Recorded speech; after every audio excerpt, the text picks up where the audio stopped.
Good afternoon and welcome to the July 27th meeting of the Metropolitan Area Planning Commission.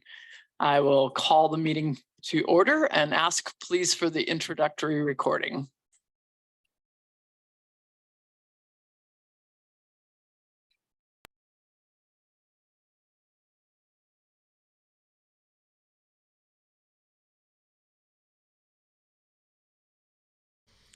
Before we begin the agenda, the Wichita-Sedgwick County Metropolitan Area Planning Commission and the Wichita-Sedgwick County Board of Zoning Appeals would like to take this opportunity to welcome everyone to this public hearing. For those in attendance, copies of the agenda for today's meeting, the public hearing procedure, and planning department staff reports on all agenda items are available in the lobby. The Planning Commission's and the BZA's bylaws limit the applicant on a zoning, subdivision, or variance application and his or her representatives to a total of 10 minutes of speaking time at the start of the hearing on that item, plus up to 2 minutes at the conclusion of that hearing. All other persons wishing to speak on agenda items are limited to 3 minutes per person. However, if they feel that it is needed and justified, the chairman may extend these times by up to 2 minutes. All speakers are requested to state his or her name and address for the record when beginning to speak. When you are finished speaking, please share your name, address, and the case number on the sheet provided in the room. This will enable staff to notify you if there are any additional proceedings concerning that item. All speakers at the podium, please remove your face mask before speaking into the microphone. Please note that all written and visual materials you present to the Commission and the Board will be retained by the Secretary as part of the official record. If you are not speaking, but you wish to be notified about future proceedings on a particular case, please provide your contact information to the Planning Department. The Planning Commission and the Board are interested in hearing the views of all persons who wish to express themselves on all the agenda items. However, we ask that all speakers please be as courteous and concise as possible and avoid long repetitions of facts or opinions which have already been stated. For your information, the Wichita City Council has adopted a policy for all city zoning items. A copy of this policy is available from the planning staff. The City Council relies on a written record of the Planning Commission hearings and does not conduct its own additional public hearings on these items. The decision of the BZA is final. Any appeal of a decision of the BZA is to the district court. Thank you. Now I'd ask for a roll call of commissioners present, please. Certainly. Fox, Here. Duell. Bob Duell is absent. McKay. Here. Green. Here. Bill Johnson. Here. Blick. Josh Blick. Josh Blick is absent. Nix. Here. Foster. Here. Warren. Here. Joe Johnson. Miles. Here.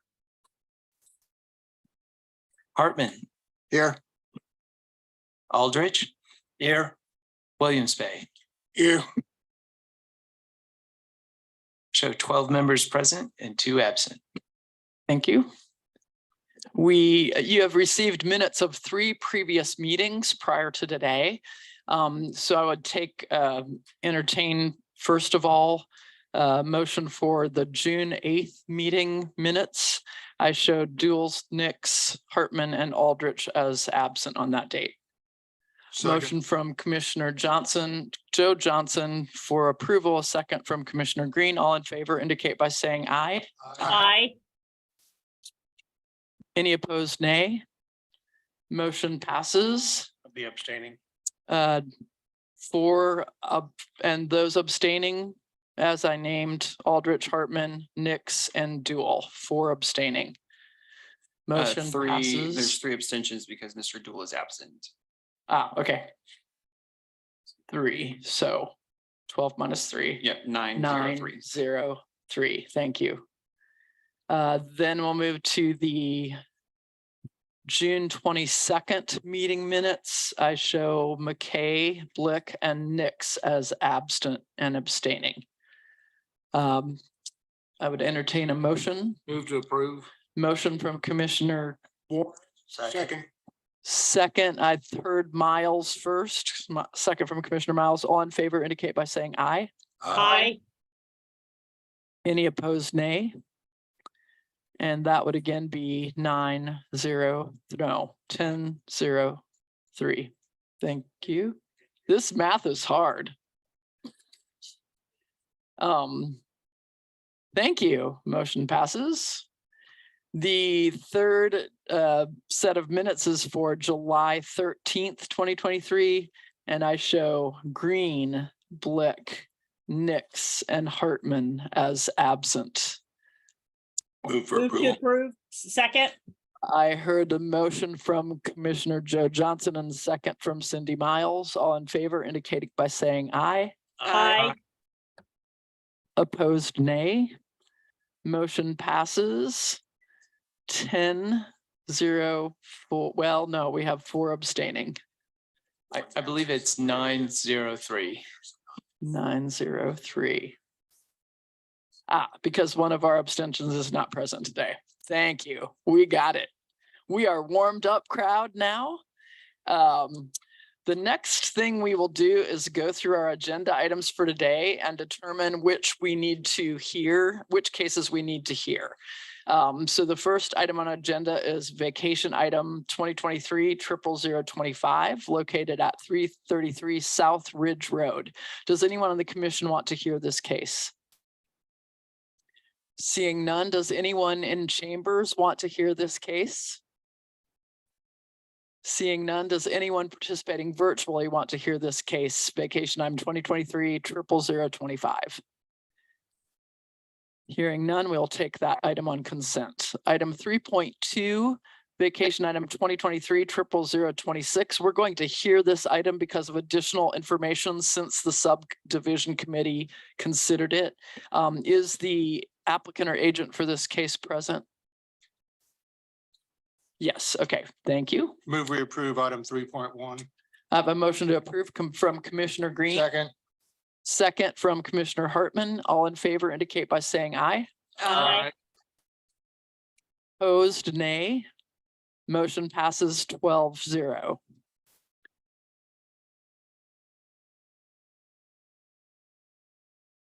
Moving on to the public hearing items. Conditional use 2023-00031 located at 5847 North 231st Street West. We will hear this case due to an additional request being placed. Is the applicant or agent for this case present? Yes, okay, thank you. Item 4.2, conditional use 2023-00032. Located north of 101st Street North and east of North 47th Street East. Does anyone on the commission want to hear item 4.2? Seeing none, does anyone in chambers want to hear item 4.2? Seeing none, does anyone participating virtually want to hear item 4.2? Hearing none, we'll take that on consent. Item 4.3, zoning case 2023-00040, located at 5515 West MacArthur Road. Is there anyone on the commission who would like to hear this case? Seeing none, anyone in the chambers who would like to hear this case?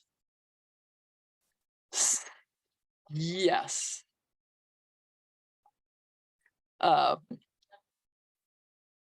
Hoover and MacArthur, yes, okay, we will hear item 4.3 and item 4.4, which is DER 2023-04. We will hear this case.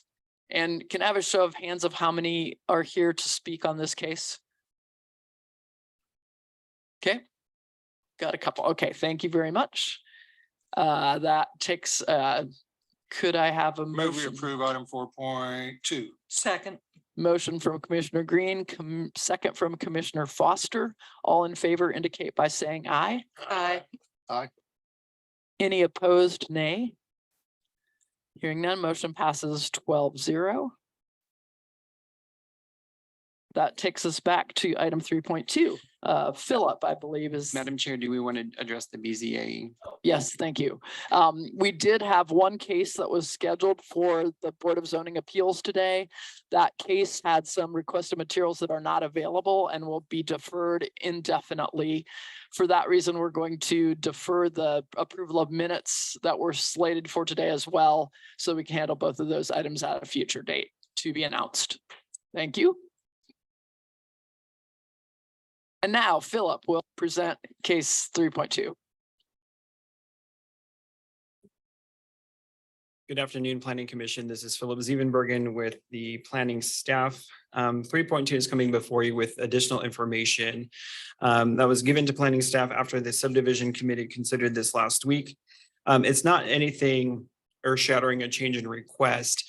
An overview of the case, just briefly, not to get into the details, is the request is to vacate a portion of the South Dowell Terrace street right-of-way, as well as a portion of a 40-foot platted building setback. A property located at 1045 South Dowell Terrace.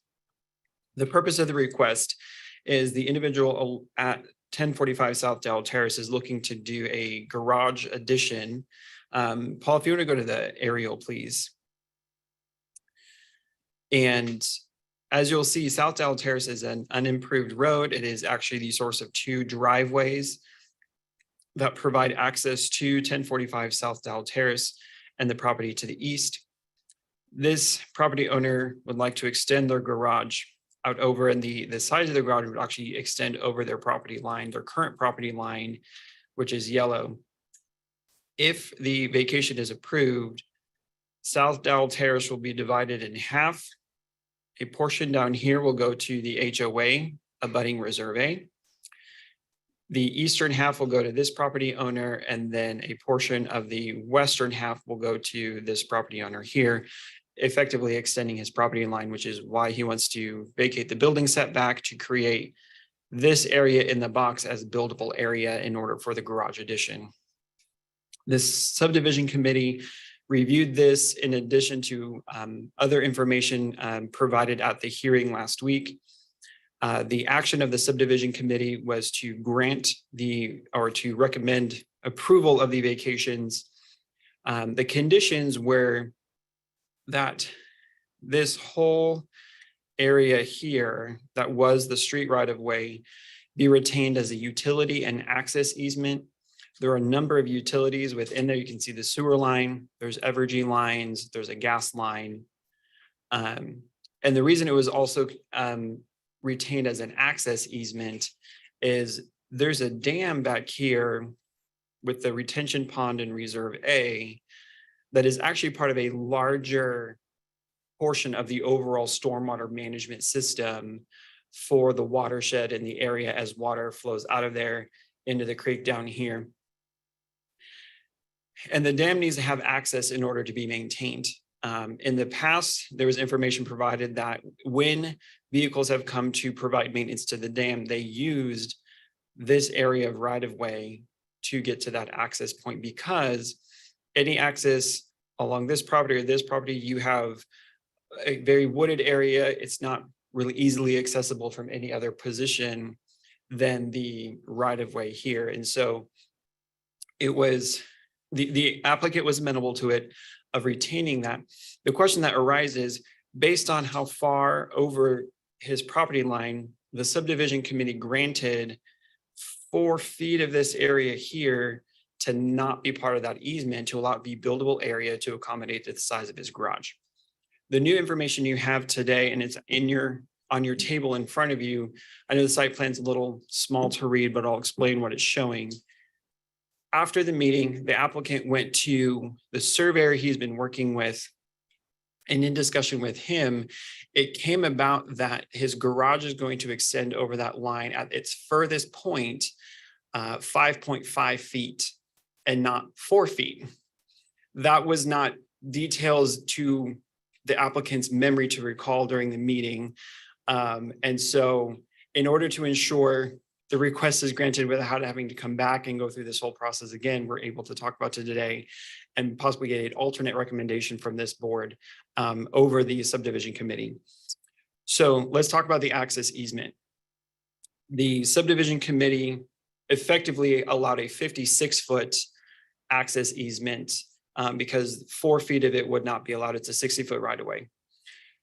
5.5 feet reduces that to 54.5 feet. So it really should have no change on the ability for vehicles to come down the easement in order to access the dam.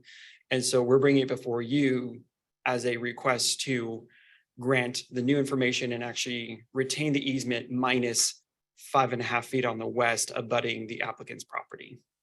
So I hope I've made that clear. There has been no public comment. Well, I would say the public comment we received was from a neighbor to the west, and his comments was what caused the subdivision committee to consider retaining the access easement over the majority of the right of way in order to access the dam. Other than that, he's not opposed to the vacation. He just wanted to make sure access was there. I spoke with him yesterday and he's still okay with everything going forward. So we haven't had any opposition to this case. No unspoken opposition at subdivision committee. Again, we have the applicant here if you have any specific questions for him. Otherwise, I can stand for questions you have for me. Yes, sir. Go ahead, Commissioner Johnson. Does the access easement take you all the way to the dam? What it does is it takes you down. It includes the bulb that was platted as a partial cul-de-sac. That's included in the access easement. And then that butts up against Reserve A that is owned by the HOA, which would allow for access to, because that's how they do it now. There's no access easement on the HOA property, but Reserve A is meant for utilities and the dam and maintenance purposes. So likely, and it's everything in the HOA, everything in Reserve A is to be maintained by the HOA. So they would allow for vehicles to drive across property to maintain the dam. Commissioner Aldrich.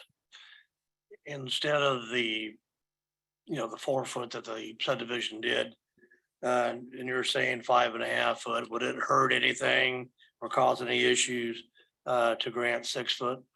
I don't think so. I think it'd be wise to grant a little shy space. Thank you. Any other comments or questions for staff? Okay, we're smiling. This was a great example of the public comments helping lead us to a great solution.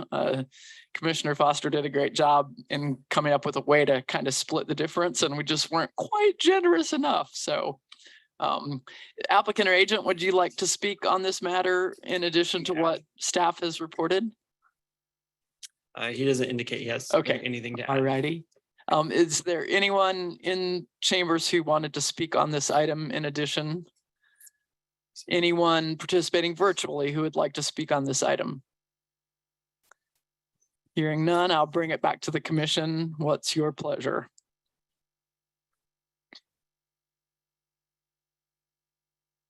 Make a motion that we grant 6 foot. Okay, Commissioner Aldrich has Second, made a second. motion to grant the request for an additional 6 feet. And Commissioner Williams Bay seconded the motion. Any further discussion on this item? Hearing none, all in favor indicate by saying aye. Aye. Any opposed? Motion passes 12-0. Thank you very much. The next item would be case 4.1, conditional use 2023-00031, and Mamita will be presenting for staff today.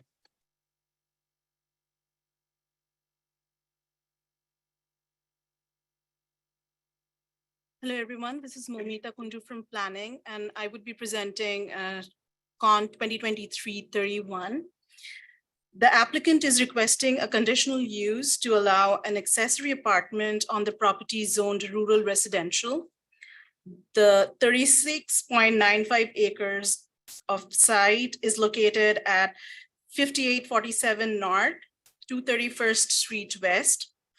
The property is currently developed with a single family dwelling. Can we move to the next aerial map?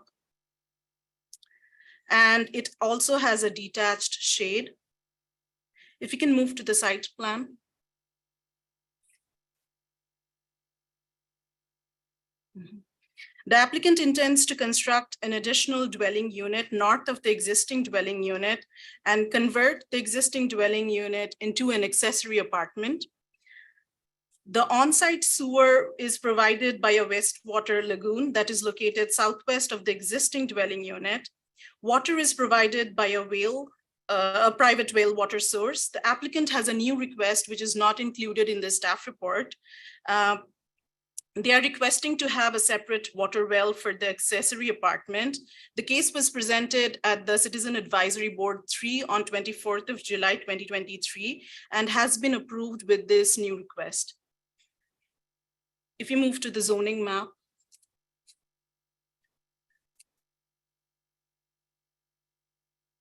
Thank you. The character of the area is rural and low density residential. The properties to the north, south, east, and west are all zoned rural residential. Properties north, east, and west of the subject site are in use as agricultural land or are developed with single family dwellings. Properties to the south is in use as agricultural land. The property is unplatted. Section 3 of the subdivision regulations state that any expansion of residential uses is exempt from the platting process. There are no zoning cases on the site. If you move to the urban growth area map, the request is in conformance with the community investment plan, which identifies the site as being in the rural growth area on the 2035 urban growth areas map. The staff is recommending approval with the conditions that accessory apartment shall remain accessory to and under the same ownership as the principal single family residence, and the ownership shall not be divided or sold as a condominium. The exterior materials are to be complementary to the main structure. The sewer services shall be the same as the main structure and provided in compliance with the Sedgwick County Sanitation Code before a building permit will be issued. Water, electric, gas, telephone, and cable television utility services may be provided as separate utility services. The applicant shall obtain all applicable permits, including but not limited to building, health, and zoning. The development and maintenance of the site shall be in conformance with the approved site plan. And if the zoning administrator find that there is a violation of any of the conditions of the conditional use, the zoning administrator may, with the concurrence of the planning director, declare that the conditional use is null and void. The staff received no public comment on this case. And let's go through the site photos one by one. This is looking north towards the site. Next.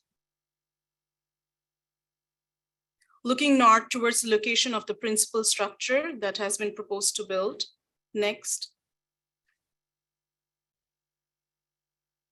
Looking west towards the site. Next. Looking south towards the site. Next. Looking towards the accessory apartment from the west. So right now this is the main dwelling, but it would be converted to an accessory apartment once the other unit has been built. Next.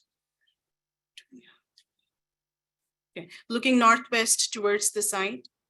I think this is the last picture that we have. Next, is there any? Okay, yeah. Looking northeast from the site. And with that, I will stand for any questions. Any questions for staff? Does the Commissioner Warren, go ahead.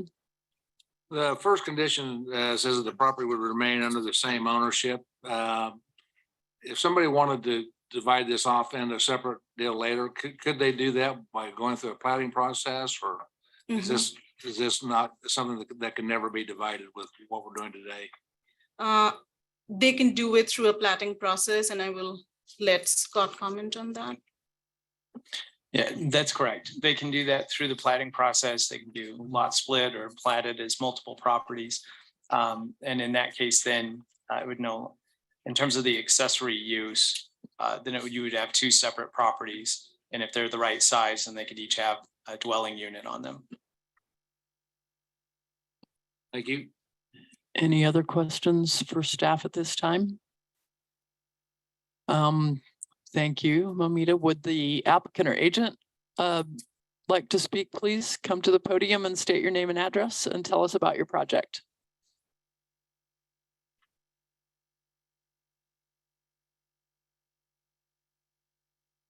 Hi, everyone. My name's Jake Martin. Our address is 5847 North 231st Street West, Andale 67001. My wife and I are here. Why are we here? We are here. This is our family's primary residence that you guys saw the pictures of here. As you look through some of the details, the original permit for the house was pulled in 1885. Obviously, it's extremely dated, but it is an old family house. There's some sentimental attachment there, right? And so our intention is to leave the house stand so we can construct a new home adjacent or on the same property. To do that, we'd like to tie into the existing septic system that is there now. The one change that we requested was to go ahead and put in a new water well to supply the new home. The only reason for that change is the house was built in 1885. Obviously, the well is not that old, but it is old. We kind of felt like dollars spent on trying to tie into that existing infrastructure may not be worthwhile. We wanted to be able to go ahead and put a new well attached to the new house. So that was all. Any questions for me? Any questions? Okay, there being nothing that I see from the commission. Thank you. Okay. Stay close. Thank you. Is there anyone in chambers who would like to speak on this item?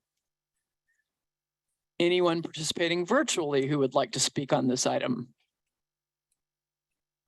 I would then bring this back to the commission. Commissioner Foster, Move to approve Well, with the change. question? I have a question for County Public Works, perhaps. I don't know, the additional well for water, is that in any way an issue with the county?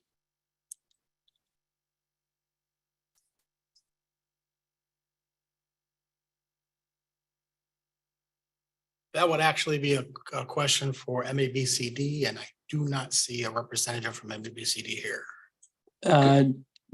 Director, Yeah, if I Waddle? could. So planning staff, Omida, met today with Kelly Dixon from MABCD to talk through this process. And so there is a process that they would have to go through in terms of getting a new well. It's the same process anyone has to go through out in the unincorporated county if they want to do a well. But it certainly seems feasible, and Kelly didn't seem to have any heartburn over the issue. So Thank you. Commissioner Nix, question? I don't have a question, but I have a comment. I just think that being able to maintain and restore, maybe not restore is the right word, but an old house that has that kind of history is a great idea. The longer it can stand, the more I'm in favor of it. And that was our intention as well. Right, great. Any other comments or questions? Then I had a motion to second his approve from Commissioner Bill Johnson and a second from Commissioner Green. Rick Any- Sponsel, Assistant County Counselor. Just for clarification on the record, in terms of the WAR, the motion was to approve, but with the proposed changes in Yes. regards to the WAR, correct? So that would indicate both a partial waiver of the supplemental use regulation 3D6A4 in regards to the water service. And that would also mean a change to number 2 of the proposed conditions in regards to water services as well. Is that correct? That's correct. Thank you. That's what Commissioner Bill Johnson intended. And will be, are you amenable to those adjustments in your second, Commissioner Green? Yeah, because that's what he meant. Okay, very good. Any further discussion on this item? Thank you very much. I look forward to watching the activity in my neighborhood. All in favor of the motion, please indicate by saying aye. Opposed, nay. Motion passes 12-0. Thank you so much for your testimony.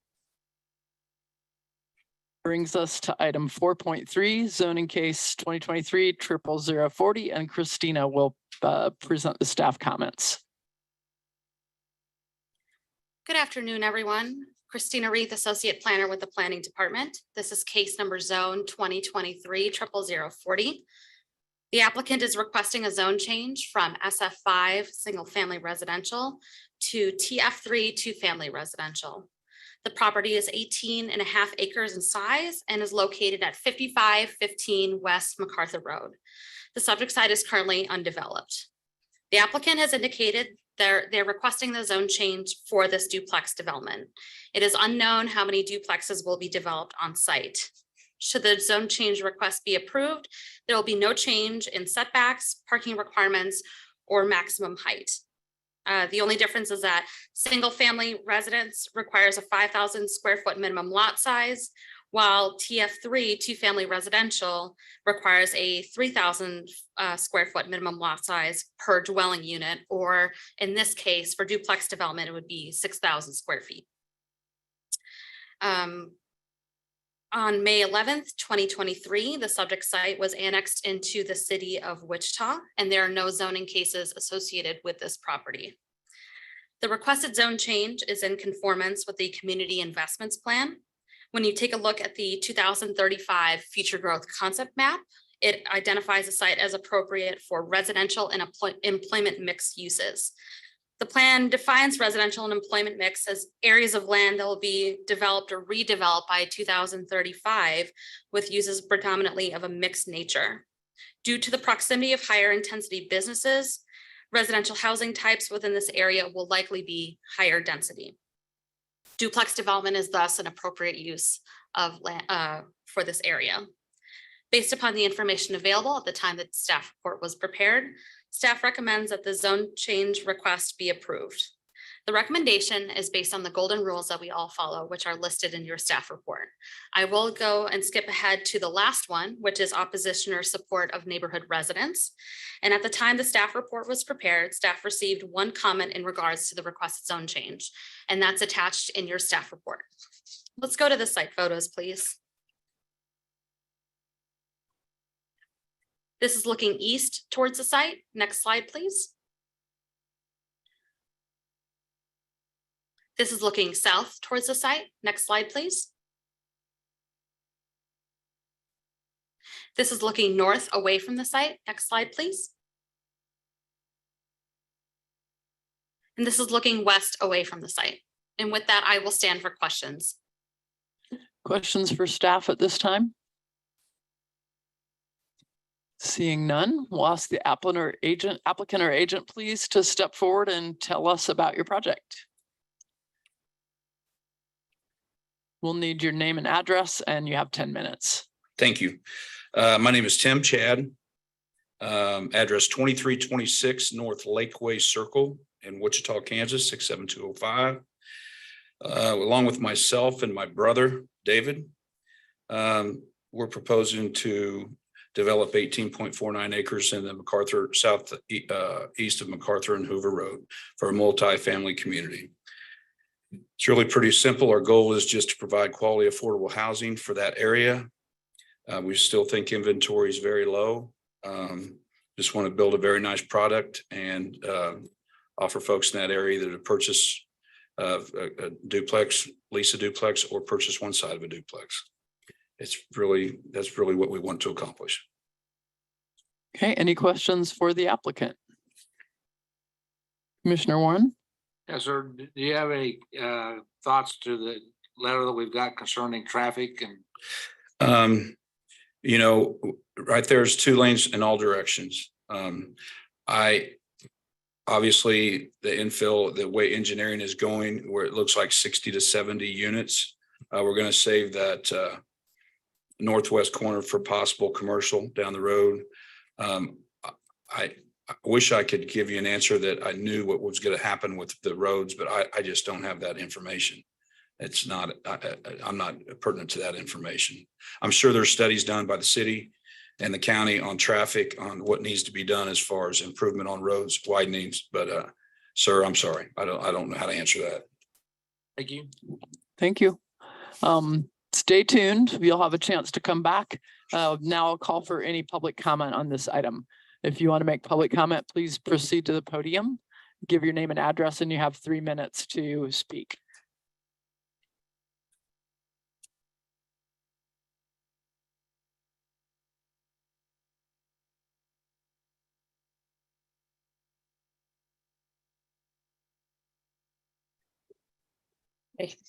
Hello. So I'm Allison Seiler, and I'm at 3818 South Flora. So I'm right across the street, across MacArthur from where the twin homes will go, or the duplexes. So I'm nervous. I'm sorry, I'm nervous. What's a day at work for you? It's a bit emotional for my neighbors and I. So help just understand my nervousness. So just a quick timeline. I thought we had 10 minutes, not 3. So I'm gonna condense. But 15 years ago, we moved in. We found out, behind our home, the county owns a place where you guys dump rocks and stuff. It's dusty and it's loud, but we didn't complain because that's on us. We didn't research it before we moved in, right? So live with what you didn't research. And then 8 to 10 years ago, we paved our road. It was a vote of our neighborhood, and we voted against it because we didn't have the money at the time and didn't want to pay for it. But our neighbors voted for it, a little bit of a questionable vote, but it got passed. So that's okay. We have to pay it. We're still paying on that road, and it went through legally. We're good with that. It upsets me a little bit because we see all kinds of roads being paved now that the city or the county are paying for. Well, I'm still 10 years later paying for my road. So, but again, that's just another time, dealing with the city or the county. Then 4 to 5 years ago, we had twin homes put in across the street from where they are proposing to develop. And we were okay with that, right? Because you do need affordable housing for places. So we understood that. Did it help the value of our home? Probably not, but we were okay with that. Then about 1 to 2 years ago, they put in a Dollar General, and we fought that. We don't want a Dollar General. We've got the twin homes. We don't want a Dollar General. We were overruled. We weren't heard. And the Dollar General went in regardless. And I believe that was through the city, but it was another time we got to talk to government and didn't get listened to. So now we're talking about adding more twin homes. So understand, from my point of view, I'm good with the first set of twin homes we had.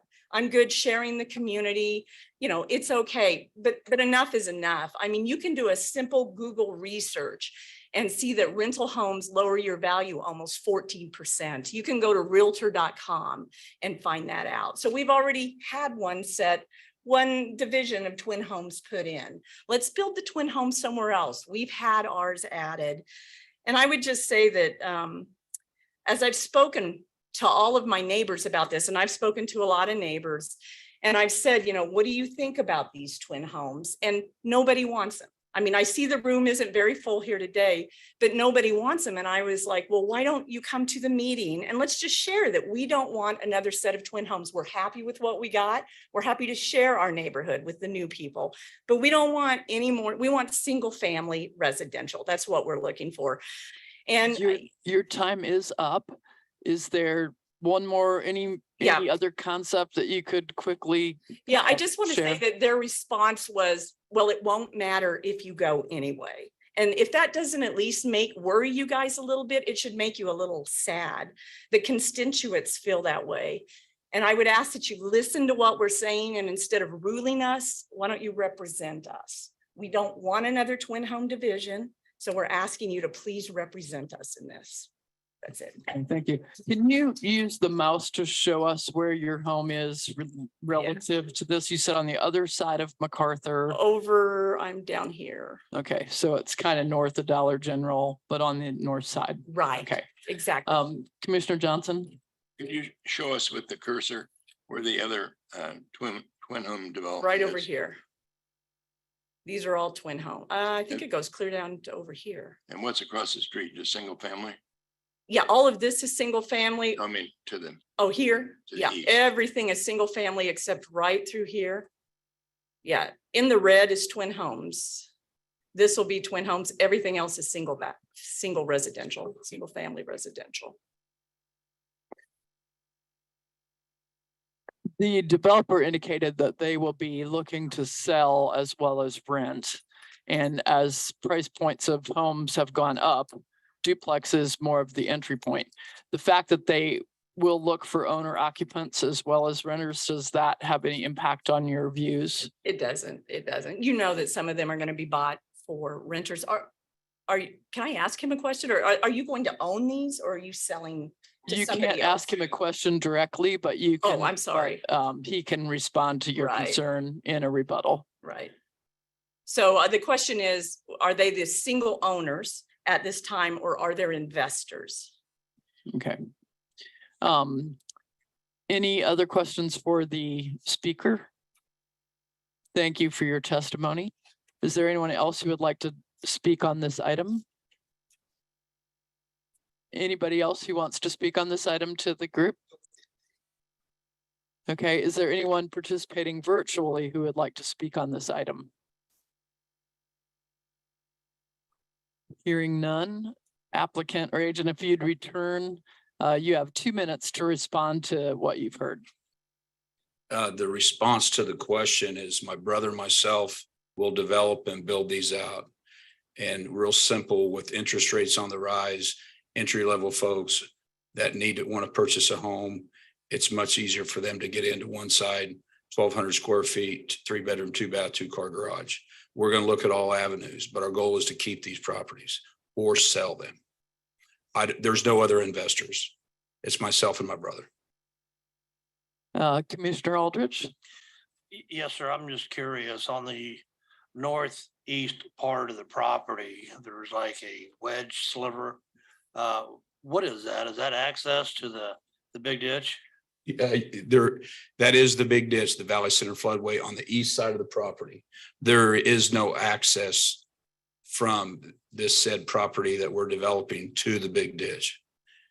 Is that what, did that answer your question? Well, no, right there on the northeast corner of the blue. The triangle. There's like a little wedge right there. I'm just curious what that is. Commissioner or Director Wadle, you have a comment? Sure. It appears from the map that that's actually right of way, or at least not private property, because private property is outlined in yellow on there. And you can see where that wedge kind of drives kind of south and east along the property, that there doesn't appear to be a yellow line to the north. I thought he stated he was gonna retain something for commercial. I'll let him address that if you'd like. Well, Christine, the proposed is in the blue, correct? And in the northwest corner is, yeah. So you own the northwest corner that's not in blue? And yes, that you're retaining for potential future commercial? correct. Okay, and that's what it's already zoned, I believe. And I believe you're right about that being easement or right away. And also one other note, I don't know if it's pertinent or not, but there's an AT&T vault on the northern part of that, and they have right away there, serve communication to Cessna or Textron. Okay, Commissioner Foster has a question. Is there enough link between the area you're planning to develop for duplexes outlined in blue and the right of way of MacArthur to allow for access onto MacArthur? It looks like a very narrow The wedge. proposed engineering is access on MacArthur and on Hoover Road as well, And to access and entry and exit points. all right, thank you. Okay, any additional questions? And we called for virtual. Okay, thank you very much. That brings us back to the commission. You want to start with some discussion? Any thoughts, Commissioner Foster? Simply, we do listen to the public when they come to these meetings, but understand we have heard the same argument many, many times before. And we also, while we try to represent members of the public who come here, we also represent or are supposed to represent the public in general, including people who want entry-level housing in this community and can't afford it at the moment. So we have reasons for wanting to approve development of duplexes.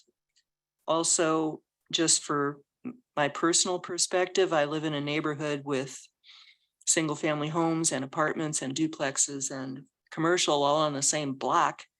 And it's not as awful as people seem to think it is. I think some of your fears may be unfounded. Any other comments or questions? Madam Discussion? Chair, I move that we approve this case is presented. Second. Motion from Commissioner Green, a second from Commissioner McKay. Any further discussion? All in favor, please indicate by saying aye. Aye. Any opposed, nay? Motion passes 12-0, and thank you for your testimony. That brings us to item 4.4, and Director Wadell will present this case for us today.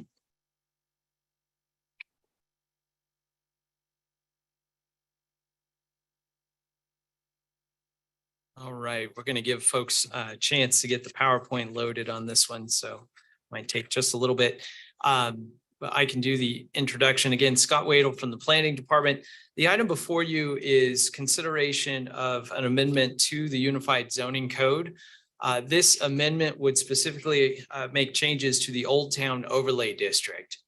And here's the PowerPoint, so I'll take you through using this. All right, next slide. There we go. So the recommendation is that you initiate an amendment to the Unified Zoning Code, and second part of that is that you approve the proposed changes or updates to the code. Next slide, please. So in terms of existing conditions, so there is an overlay district. As you know, there's zoning that we've talked about in cases before this. In this instance, there is an overlay layer of zoning in addition to the typical zoning that you see for properties. And this is not for Delano, but this is for Old Town. And so this is in Old Town. It specifically prohibits tattooing and body piercing as a land use underneath that overlay district. Well, there is a tattoo business that opened. If you're familiar with the former First Gear location in Old Town, that's where that that business opened. We received a complaint about it.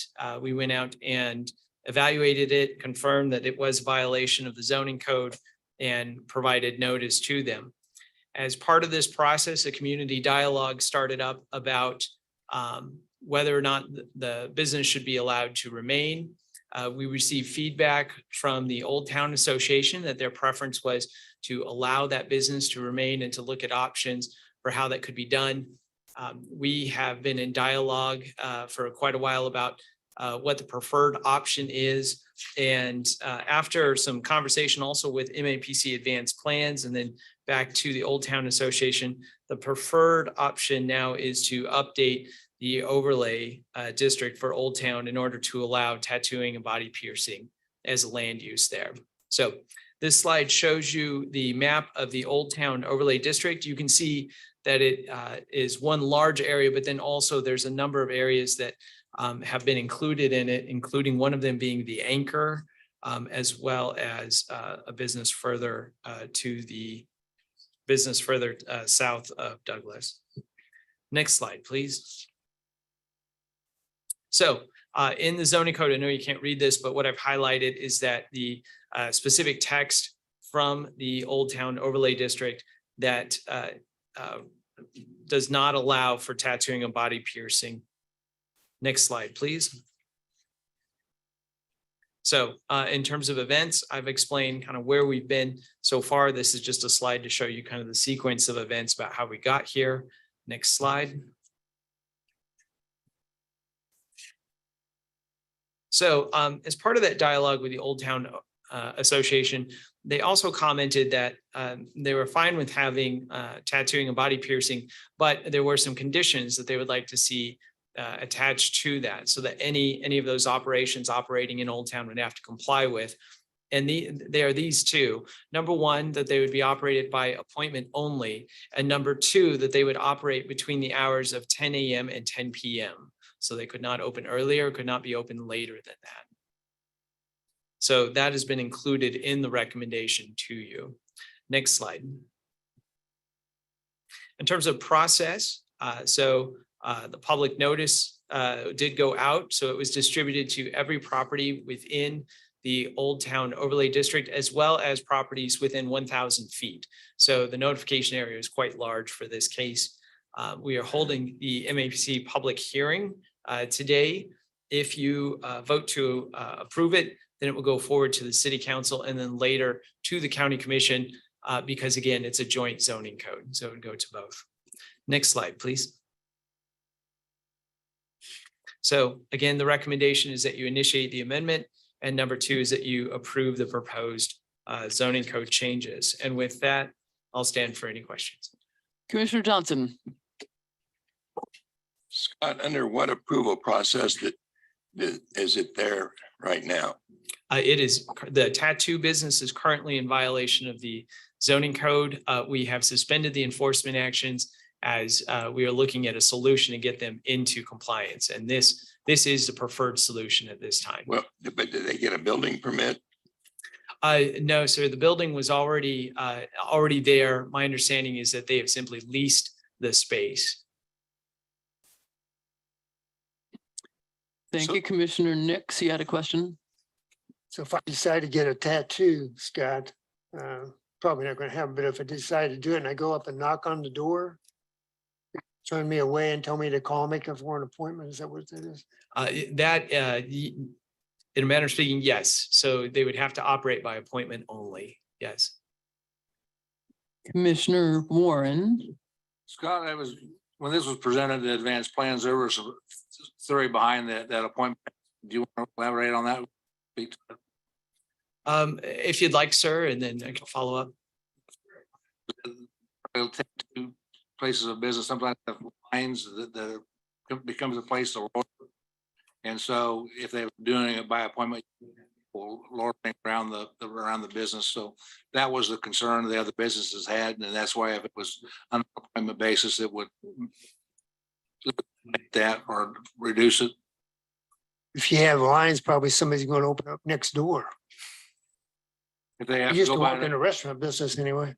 But if you do it by an appointment basis, they're not gonna hang around the outside waiting to go in. They'll go in with their appointment. Commissioner. I just don't see how you're going to enforce it, but Commissioner Foster, you had a question. Well, partly on that issue, what's to stop people from saying, well, I want an appointment for 2 minutes from now? I understand now what the logic is behind it, but I think it maybe needs to be a little more specific. Appointments made at least a day ahead or something like that. And also mentioned, is there some sort of a limit on the number of tattoo parlors that might be ensconced in Old Town at some point? Sure. Can there be? With both addressing both of those questions or statements. So in terms of the second one, would there be a limit? In fact, there would not be. So there's no distance separation. There's no cap on the number of tattoo or body piercing businesses that can be in operation if this change is approved. The first one, in terms of setting up the appointments, yes. And as Commissioner Warren has indicated, I think the concern or the statement that kind of came forward was preventing folks from being outside in line for a tattoo and then having the bar activity and it being later in the night and then disturbances or something perhaps occurring. Now, could a business, as you indicated, operate by saying, hey, Mr. Nix, Commissioner Nix has knocked on the door, he wants a tattoo. Well, we can fit you in 5 minutes. Why don't you wait in our lobby? Would that constitute an appointment? I believe that it would, but yeah. We have a Commissioner Bill Johnson has a question. I think the other thing that's good about that is it is down an area where people are drinking. They might get brave and want a tattoo or be put up to it because of a group they're with or whatever. If they make an appointment, they might sober up by the time they get an appointment. And they may not want one. Commissioner Aldrich. How long has this business been in operation? I'm going to look to JR to help me out with this one, but I believe that we received the complaint in late 2022. Is that correct, JR? I'm thinking September, but I wouldn't stake my life on it. Late summer, early fall, I would say. Okay, so they've been operating almost a year and they're not in compliance. And now all of a sudden they're going to get rewarded and be allowed to do their business. Well, I guess to that comment, I would just add that it has taken a number of months to determine what the options are in order to address what we've received as the conversation about allowing them to remain. There's a number of different options to accomplish that, and then to arrive at this being the preferred one. They should have been shut down until everything else got straightened away. I mean, it's, again, they're operating, they're not in compliance. They were allowed to operate. And now you're in a situation where, you know, you're going to make a change to the regulations just so they can operate their business that they shouldn't have been doing in the first place. Commissioner Foster. I'm old and my attitudes toward tattoos are different from what they are now. But I think that's part of the issue here is that tattoo parlors are zoned the way they are often zoned because the assumption was that it would be a bunch of undesirables and drunken sailors going to get tattoos. Well, if you've gone through any, college campus lately or a restaurant that's got young servers, it's everybody these days. And I personally don't want people sticking needles in my skin that way, but a lot of people apparently do. So I think the fact that we're updating zoning regulations to reflect the reality of how people feel about tattoo and piercing now is appropriate. We ought to be updating it and recognizing our new reality. I would like there to be some sort of distance limit to make sure that we don't end up with a tattoo parlor row in Old Town. And the appointment issue still bothers me. I can see them making appointments through some phone app where you have the 50 people in a row waiting outside in line, all straight out of the bars, making appointments at 10-minute intervals. I think that needs to be more specific before I would be happy for voting for approval for this. I have Commissioner Green with a question. Yeah, I know that Mr. Johnson asked a question about permitting and all of this. Isn't there some kind of a licensing procedure that is involved with tattoo parlors? And at that time, is that when it was determined that this was not in an area that it could be, or licensing has nothing to do with getting a permit to open up a business? Or Well, you've asked a number of questions there. yeah, I Commissioner know. Green. I'm trying to get around to it's obviously is a licensed business, or it is not a licensed business. And did the zoning piece of that determine whether it was a licensed business for tattooing or not? I'll attempt to address those as I think I understand them. The city does not license them. I believe the state regulates tattoo parlors, tattoo shops, tattoo businesses. As for how it came to our attention, it was not through a local licensing, it was through a complaint. That's how it came to our attention. That's how we knew. And I have this vague recollection that the business had been advised when they signed the lease that it was okay to have a tattoo parlor there. So part of it was for information, or is that irrelevant at this time? In discussions from our perspective, in discussions and communications with the business, after providing them notice and saying, hey, you are operating in violation, they had indicated that they were unaware. Okay. Commissioner Aldrich. Yeah, my comment earlier had nothing to do whether I approve or disapprove tattoos. That's up to the individual choice. And if they want to mark themselves up or put a bunch of holes in themselves, they can do that. They have that freedom to do that. My concern was any business that's operating out of compliance, whether it's any business as far as that goes.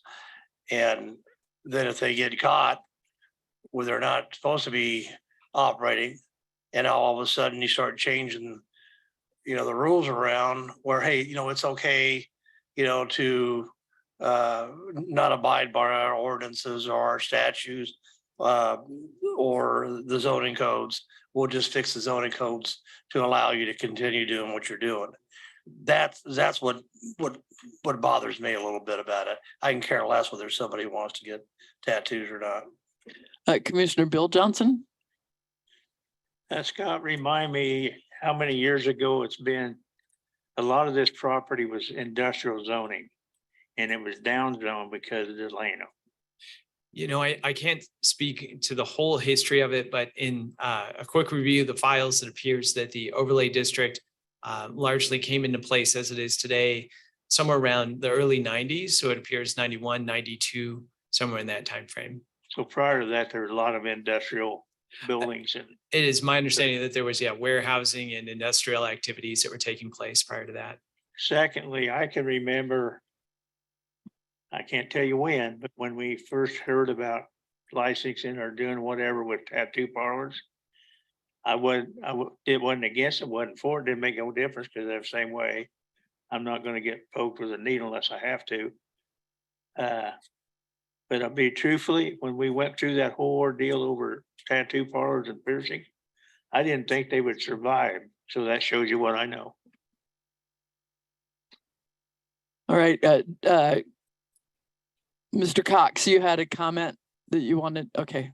All righty. We do, I believe, have some. Commissioner Warren. I just want to add to the discussion that I think one of the main factors here is listening to the businesses that are around it that are affected by it. If the Old Town Association said, hey, this is bad for us, and it was a business that within illegally, I would say let's shut it down. But the fact that their neighbors do not see this as a detriment to it says that this is something we should be open to. I just want to speak up again on the appointments. I don't think there's any way for us to really monitor whether or not people are making appointments. And even if they are, that's not going to ensure that there's not people lined up outside, because they can schedule appointments for every 15 minutes and it takes them an hour to do a tattoo on somebody or a piercing. And so, it's kind of like going to get your hair cut. When you maybe schedule an appointment and you check in, but you're still standing around waiting for the next haircut in front of you to be done. So I just don't think there's any way that we can control any of that, or that's gonna assure that nobody's gonna be standing outside waiting to get a tattoo. Commissioner Foster and I, again, we have some people in public who'd like to testify. So I wonder if we might want to move to the public testimony and then continue our discussion based on what we hear. Persons in chambers who would like to speak on this item. Would anyone like to come forward? Hi, Trish Heilman, 139 South Fountain. I'm concerned about the protective overlays that were put into place. And I want to sort of acknowledge and thank you for mentioning the questions of, but aren't we sort of letting people break the rules and then making it okay? And I think the neighborhood has said, hey, we're okay with this. And so I think getting to a solution is a great thing. However, I would love if there were some kind of teeth to breaking the rules, as somebody who wants neighborhoods and residents to have some ownership and accountability to what happens in their environment, where the person who made the lease with the tattoo parlor, they should have known that these overlays were in place and that they were giving a lease to a company that didn't have any right to be there.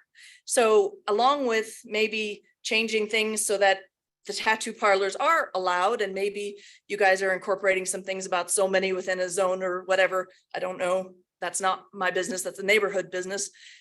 But is there any kind of way that we can put into this that says if a building owner who should be subject to this overlay breaks the overlay, that there is some financial penalty? It doesn't have to be huge. We're not looking to put building owners under, but just something that says, know your property and do right by your neighbors per what their intentions were and are.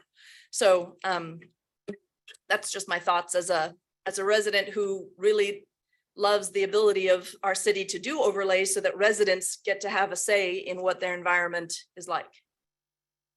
Okay, thank you. Any questions for the speaker? Thank you. Next speaker, anyone in chambers who'd like to speak? Please proceed to the podium, your name and address, please, and you have 3 minutes.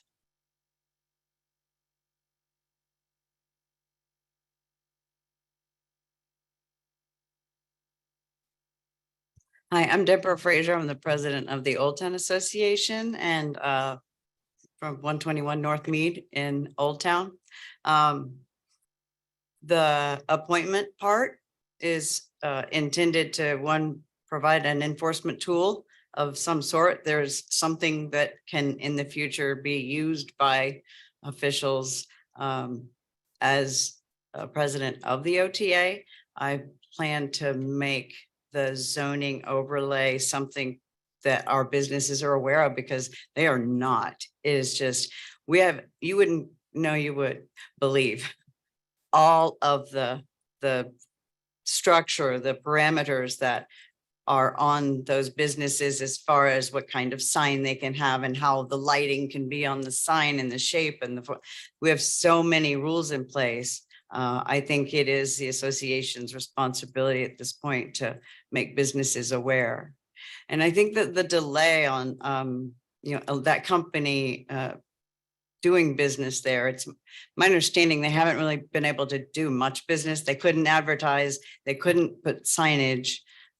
So they were, as I understand it, struggling. And I do believe that the delay in our getting to this point since last October, when the board originally said, had the vote to say it's okay with these parameters. That was back in October.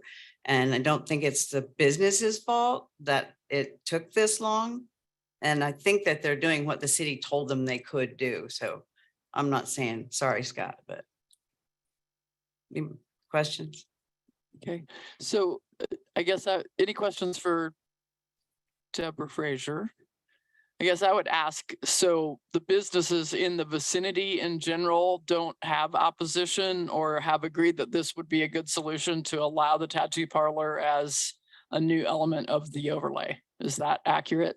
And it's been a conversation since last October. And so far there's been no opposition to it. As we understand it came to be because nightclubs thought Old Town would be a great place to go long ago. And when they stayed open really late, people did exactly as some suspected and went in groups intoxicated, and we get tattoos at 2 or 3 in the morning. Thus the parameters to close at 10 so that they wouldn't be coordinating hours with any nightclubs. And then the appointments again provide for controlling sort of crowd control and some teeth for enforcement of however people enforce things. Yeah. It might be the association, I don't know, but it gives us something to look to. Okay, thank you. Commissioner Williams Bay? Yes, how many other tattoo parlors are in the area? I would venture to guess 3, but they are literally, they are on the outskirts. Not in the Old Town overlay. No, they are a stone's throw away. Okay, any other questions for the speaker? Commissioner Foster? Okay, thank you. Is there anyone else in chambers who'd like to speak on this topic?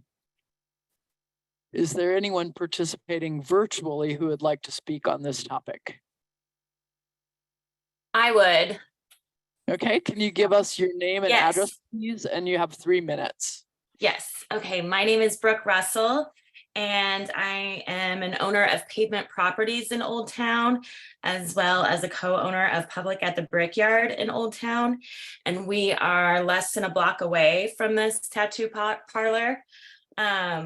We have struggled in Old Town over the last few years with vacancies, especially since COVID. This retail has really struggled in Old Town in general. And this specific shop is not just a tattoo parlor, as you probably know, but there's a sneaker store in the building, as well as a vape shop. So we are in support of the tattoo parlor. We've had customers come through the restaurant that are customers of the shop across the street. And the owners come into the restaurant and purchase food. And that's what we need in Old Town. We need people supporting local business. And that's what I'm seeing from them right now. I think Foster, I don't know if her name's Deborah Foster, but I think her point about tattoos is right on, that this is an archaic zoning issue.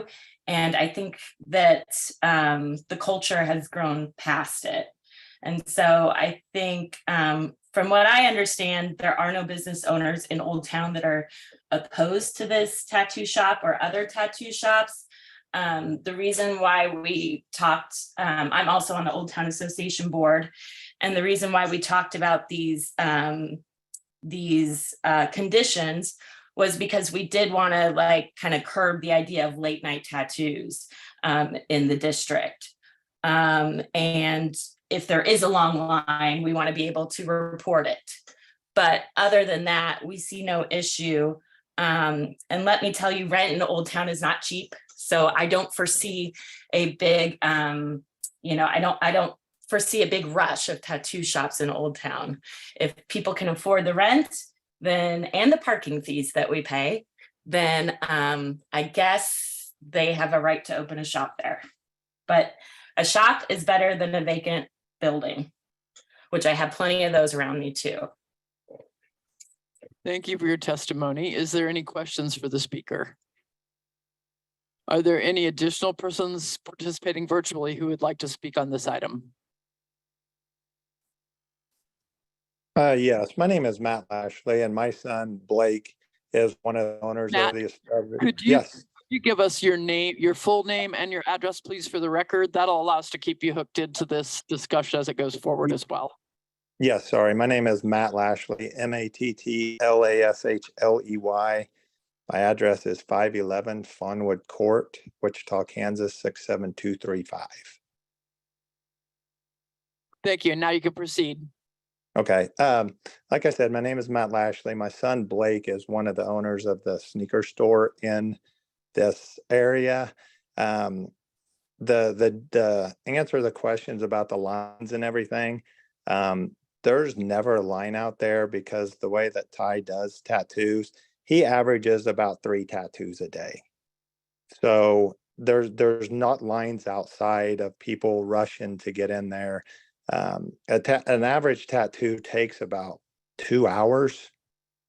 So, there's not a rush of people just lollygagging outside and waiting around and causing problems. In fact, there hasn't been no calls out there, no concerns of any kind with law enforcement. The neighbors are always welcoming and come over there.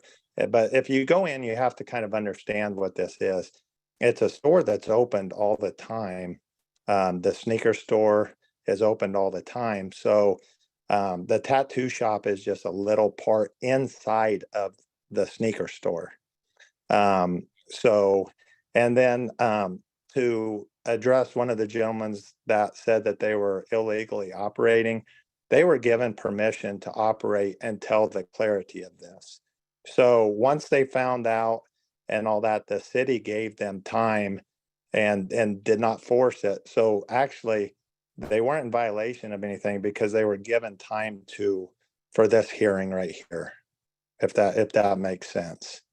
So, that was my part of it. Okay, thank you. Any questions for the speaker? Yeah, I don't want to be argumentative. I think the question was when they first started operation, not when the city found out and gave them an extension. The city didn't proactively allow them to be in there initially. Yes, that is correct.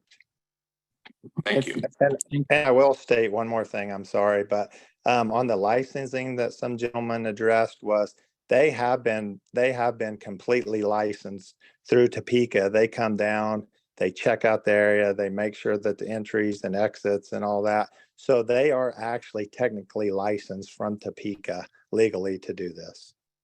Okay, thank you. Commissioner Williams Beta, do you have a question? Yes, is there only one tattoo artist in the shop? Yes, sir. There's only one. Okay, thank you. Any other questions for the speaker? Thank you for your testimony. Is there anyone else participating virtually who would like to speak?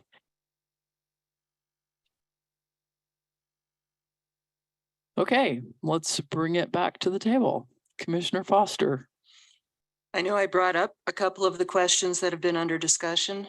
But I think we need to remember the discussion is about this particular individual tattoo shop, but what we're talking about doing is amending an overlay district so it will affect all future potential tattoo shops in Old Town.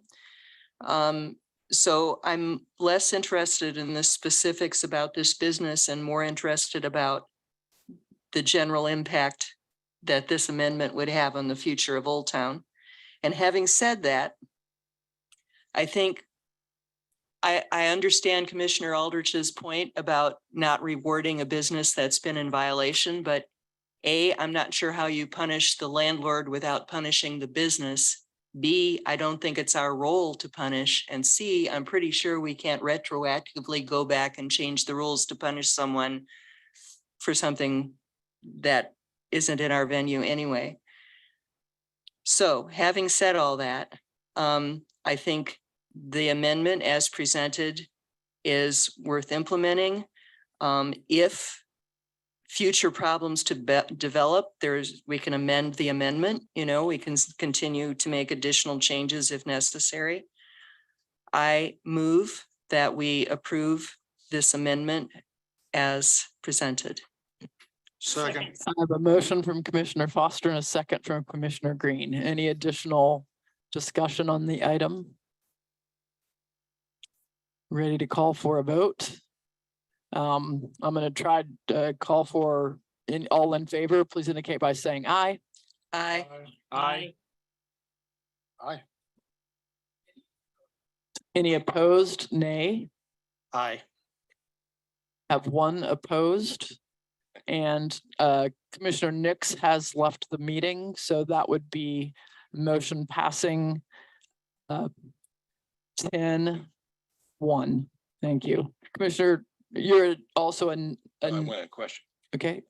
I don't want to vote for it. I don't want to vote against. So you want to abstain from the vote? Is that loud? You can abstain. I'll abstain. Okay, so we have 9 in favor, 1 opposed, and 1 abstention. He might have gone to get a tattoo. In fact, I'm going to go check out the parlor to add to my collection personally, but He was sitting here starting to tattoo himself. yeah, I'm sure. I'd like to make just all over with now. I think like Ms. Foster brought up about changing times with the way we're doing things today. I happened to be around when we started doing the amendments in Old Town and the overlay and all that and everything else. And we've amended that so many times back and forth because of situations that's happened.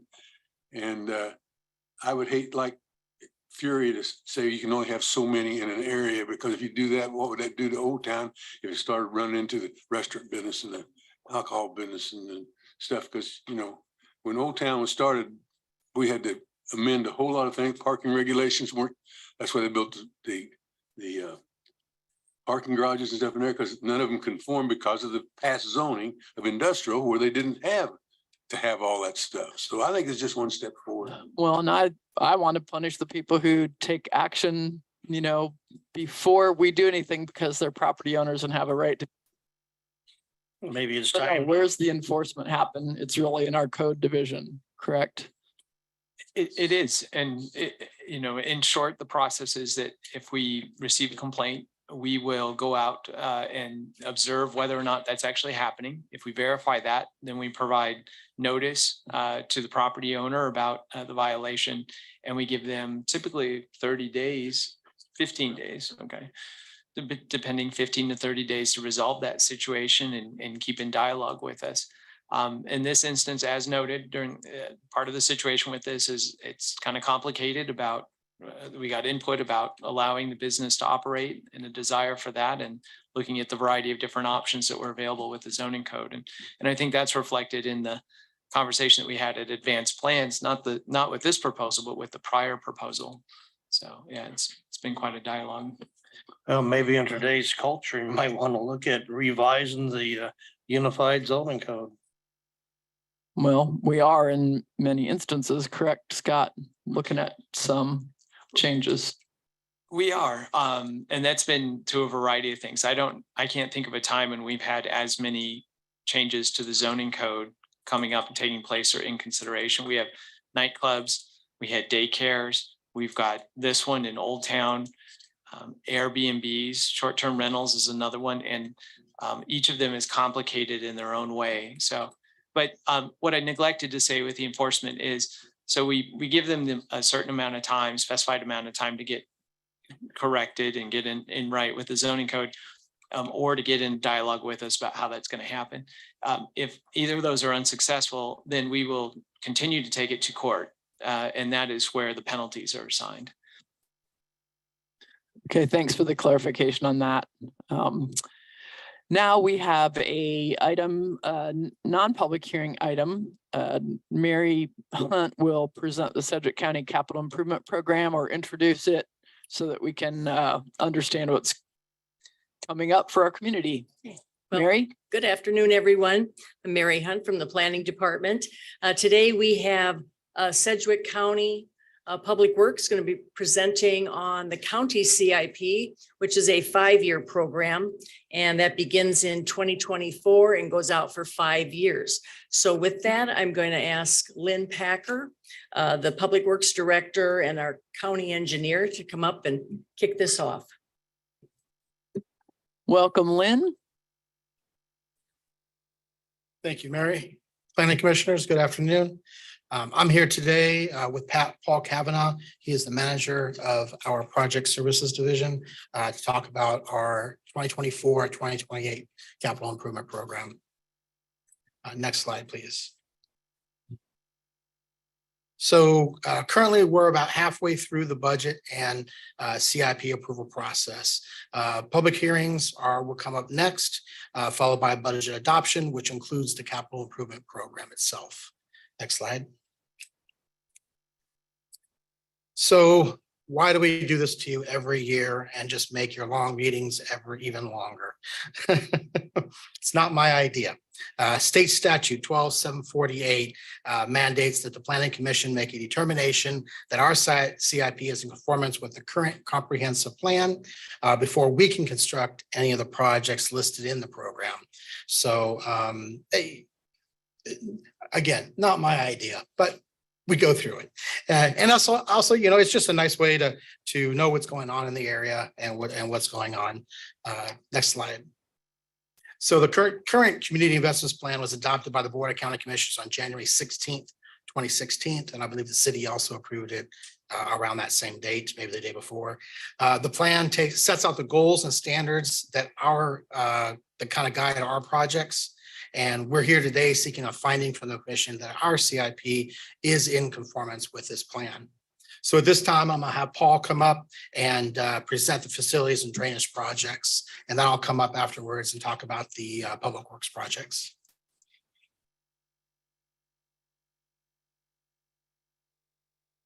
Thank you, Lynn. Paul Kavanaugh, Project Services Manager for the county. I know it's been a long day. I'll try to be brief and roll through these as quickly as we can, so you can take advantage of the good weather when you get out of here. Okay, they're categorized in 4 different levels of priority. The first one is the highest priority, and if we can go to that slide, thank you very much. These are the ones that are of the highest priority. And you can see that they're mostly preventive maintenance issues. The Wichita Valley Center flood control system, maintenance and repairs, roofs and parking lots in the county, repairs and replacements as they are needed. The outdoor warning devices for tornadoes and emergencies are being replaced. Elevator upgrades in the main courthouse and the historic courthouse. And if I go too fast and you want to stop and get into the details of one, I'm happy to do that. EMS garage facility, we need a new facility to house the units, the 6-bay unit building. That will help them, the EMS, comply with state regs. One of the projects that we're excited about really is the Juvenile Community-Based Services building. As you can see, it's a pretty good slug. The first year is going to be the design. The next is going to be construction. It houses the juvenile residential facility, juvenile field services, and housing home-based services.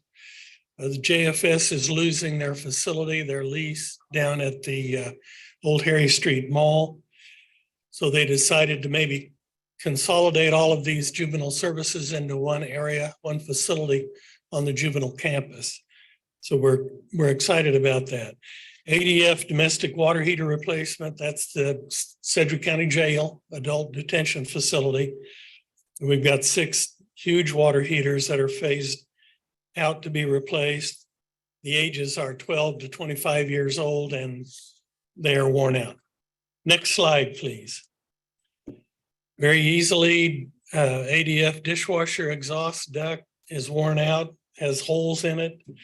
The historic courthouse data center needs an equipment refresh. They're talking about air handler units that have lived out their life, uninterruptible power sources, and an upgraded power distribution system. And then red brick east restroom at the park, and also Public Works salt storage building at the East Yard. Simply, it's an existing wood structure they want to replace with a steel structure. Floating docks at Sedgwick County Park, they're wood, several of them, and they are beginning to be dangerous. So we're going to try to get those replaced. Next slide. Category 2, these are not as urgent or well-defined, but need to be looked at and funded in the short term. Of course, the jail annex boiler, water heater, storage tank, they're getting to their end of their life expectancy. The Munger building and historic courthouse boiler, the same thing. They're 22-year-old steam boilers. Most of the parts that they need to replace are out of date. Power factor correction at the adult detention facility, main courthouse, and historic courthouse to try to make the energy use a little bit more efficient and hopefully cost a little bit less. Main courthouse perimeter security is essentially bollards across the front of it, across Main Street entrance to keep people from being able to drive a vehicle into the lobby. EMS access control for the 18 facilities of the EMS, card activated doors so they can enter each of the different facilities' common system. Renovate the Cottonwood shelter at Sedgwick County Park and replace the playground structure at LAP. Next slide. Again, these are not as urgent as the first slides, but need to be thought about and replaced soon. EMS Post 1, that's in a building that was originally the Riverside Hospital, but now it's owned by Via Christi. And I think they're getting ready to sell the building or trying to sell the building. So when they do, that probably means we'll have to move. So we're thinking about another location for that EMS post. EMS also wants video surveillance for 17 posts. They have a handful of HVAC units at some of the posts that are obsolete and need to be replaced. Extension office facility upgrades that's been in use and well used for quite a while. Built in 93. Upgrade finishes and more efficient water, heating, and lighting fixtures. Project Works open face storage, and that's ×3. We're talking about 3 different open face buildings for the protection of Public Works building, the equipment, to keep it out of the weather. Replace 4 Sedgwick County Park gazebos and create some more campsite water hookups at Lake Afton. I think they only have 16 right now. We would increase that number to 58. Category 3, these are projects that are out on the horizon, a little bit lower sense of urgency. Dog park for Sedgwick County Park, the firing range out at Lake Afton for the Sheriff's Department.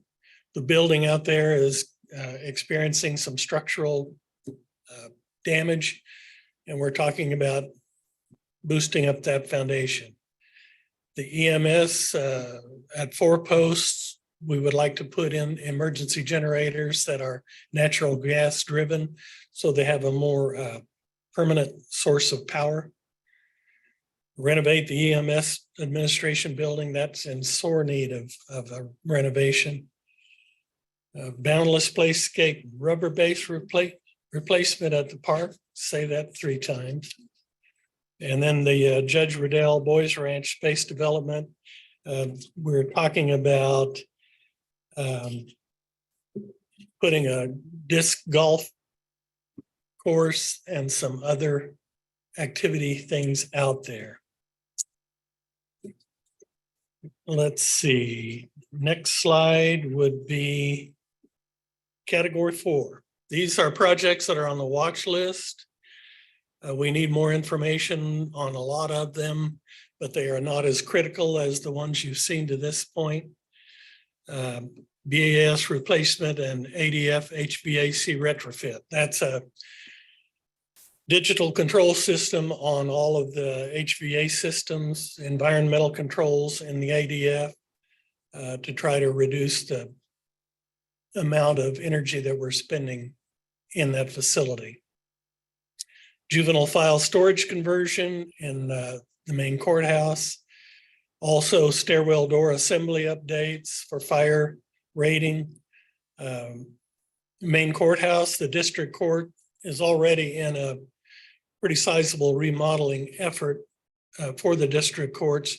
This would be phase 2 of that effort to upgrade courts and offices. Let's see, main courthouse exterior brick upgrade. Appraiser suite reconfiguration, that's in the Reagan building. And also the EMS post 4 replacement.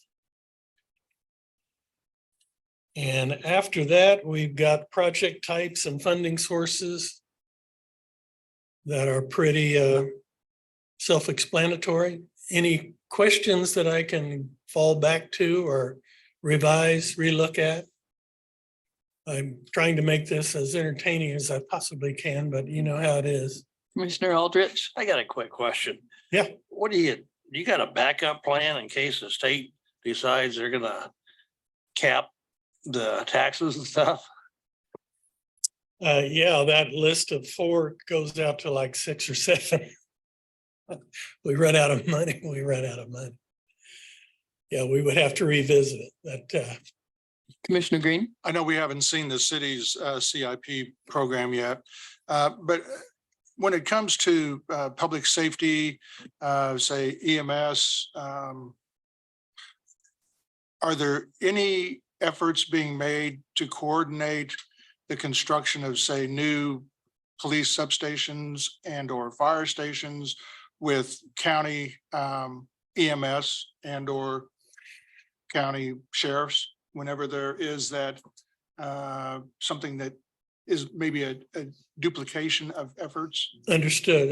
And in several instances, and we are beginning to look more at a combination EMS and fire department stations for that very reason, to try to not duplicate efforts or facilities. So that is something we're beginning to look at. As far as city, county, I'm not aware of anything there. Yeah, That's I'm a good not idea. talking about a consolidation of those, but I think to be, wise stewards of taxpayers' money, I think any efforts that could be made to consolidate construction to combined efforts would make Agree. a lot of sense. Agree very much. We'll have to get that on the agenda a little bit higher up my pay scale. Any additional questions? Thank you. A lot of information presented very efficiently. Thank Quick. you. You bet.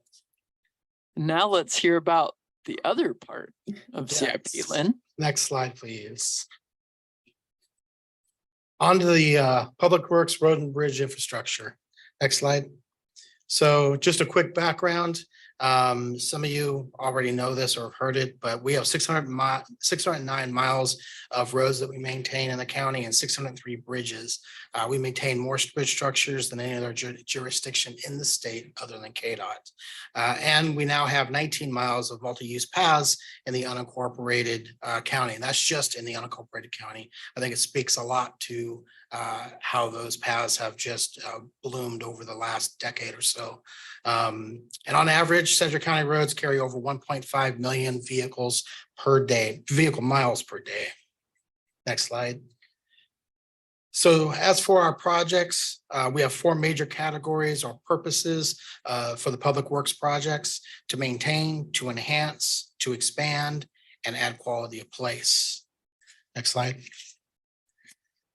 So maintaining our roads and bridges makes the bulk of our projects. These are projects such as our preventive maintenance or annual preventive maintenance projects and bridge replacements and rehabilitation projects that we just have every year consistently. Next slide. Enhancing the infrastructure includes widening bridges, adding center lanes, turn lanes, and making roadside improvements. Next, our third category is expansion. Expansion includes reconstructing a road, for example, a 2-lane to a 4-lane or a 5-lane highway. It also includes other projects like constructing new roads or bridges where one doesn't currently exist. An example of that you guys would recognize would be the ARC 95 project we talked about for a number of years to kickstart that. Next slide. Under quality of place category, we include projects such as shared use paths and improvements and additions to public parks or other public spaces.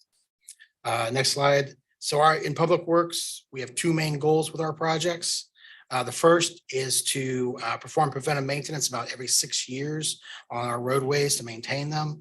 And number 2 is to replace or rehabilitate about 30,000 square feet of bridge deck each year. And this comes out to be about a 70-year lifespan for our bridges, we estimate at. Next slide. Some of the highlights for 2024 that differ from the presentation I gave last year. We've increased funding on several of our projects to keep up with labor and material costs.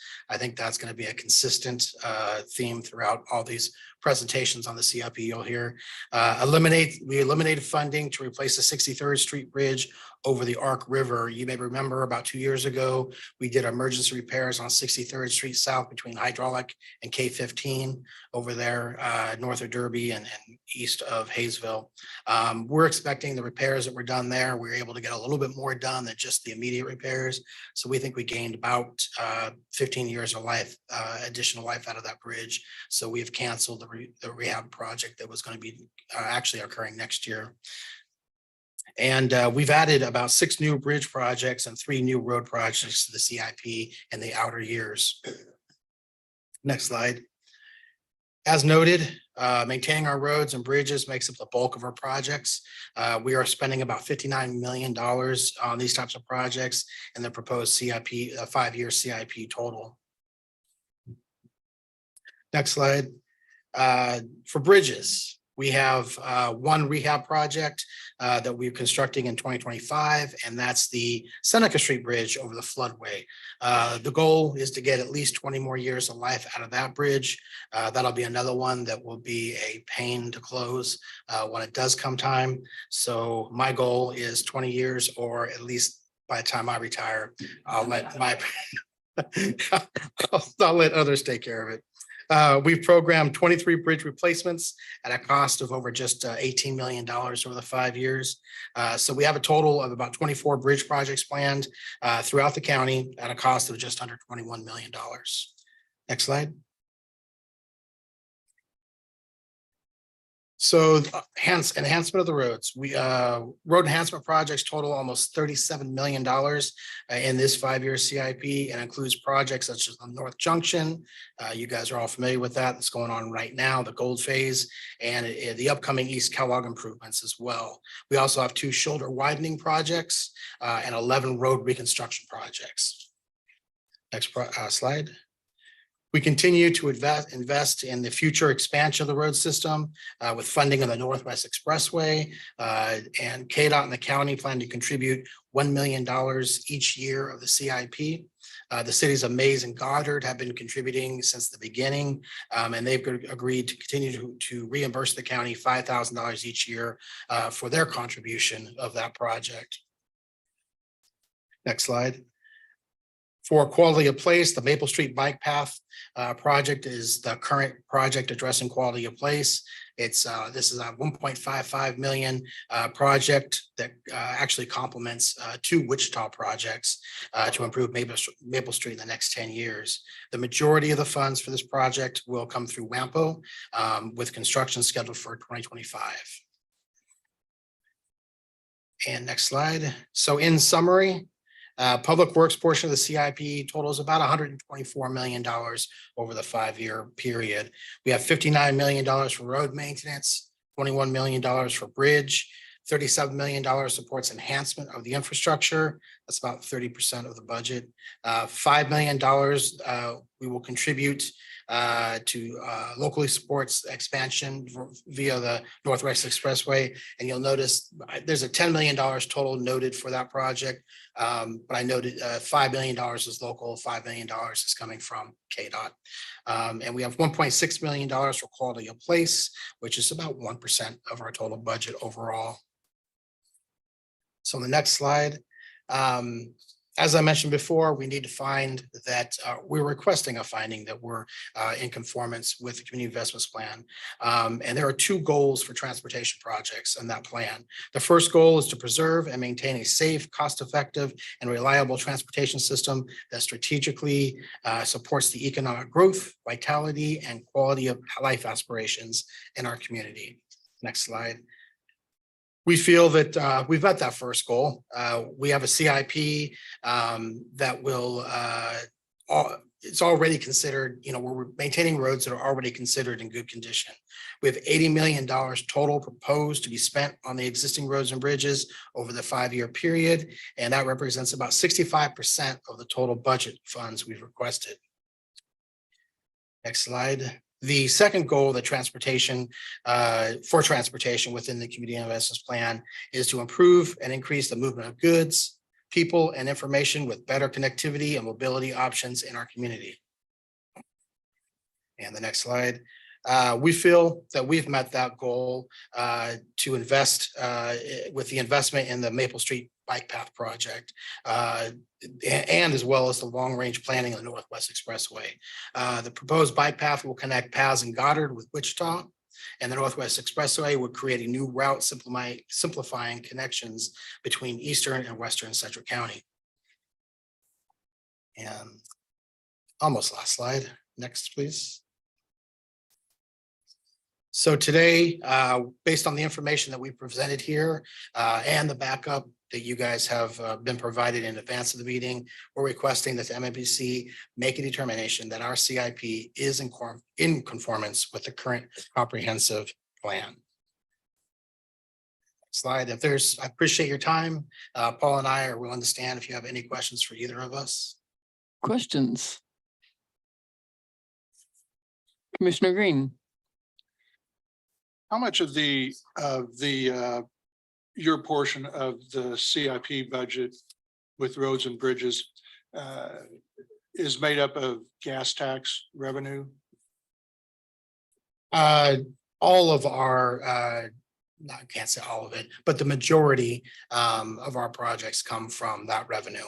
It is dedicated solely for, not that we have a portion that's dedicated for that. We also have a portion of a 1 cent sales tax that was approved many, many years ago that is only used on road and bridge. And that's makes up the majority of our CIP. I'm assuming that the legislative effort of the county, when they go to visit our state legislators, they are expressing concerns about that gas tax, especially with the push of EV or electric vehicles that are using all of these roads and bridges and not supporting any of that with the purchase of their electric vehicles and not getting any gas tax revenue at all. I'm assuming the county Yes. legislative body is pushing that. We have concerns on a couple of fronts. Number one, EV vehicles that are not used, that are utilizing the services of the municipalities and the state through use of the roads, but not paying for the gas, therefore not contributing that portion of the tax for their improvement. That's increasing every year. There are more and more EV vehicles out there. In addition, we also use local sales tax in our CIP, and the reduction of having groceries taken off of local sales tax is going to have a big hurt on us as well. One of the big pushes that has been studied several times, my wife was actually part of an initial study several years ago, is trying to replace the gas tax with a use tax. So you would be charged based on your use of the roads. And I say that just because I do believe that in order for the reduction of these taxes is going to have to result in some type of additional fee or tax to supplement that loss. And yes, we are actively talking to legislators about that. Other questions or comments? Commissioner Johnson? No, Mike, as you can see up there, it's a good day to be a civil engineer and not so good to be an architect. Well, the previous report was good for you, though. It looked like there's some business opportunities there. We're equal opportunity. We're supporting both. So, Madam Chair, I'd like to make a motion that the proposed CIP is in conformance with the comprehensive plan. We have a motion from Commissioner Green, a second from Commissioner Joe Johnson. Any further discussion? If not, I'll call a vote. All in favor indicate by saying aye. Aye. Any opposed, nay? Motion passes 11-0. Thank you for your time and attendance. There being no other meeting topics, we are now adjourned.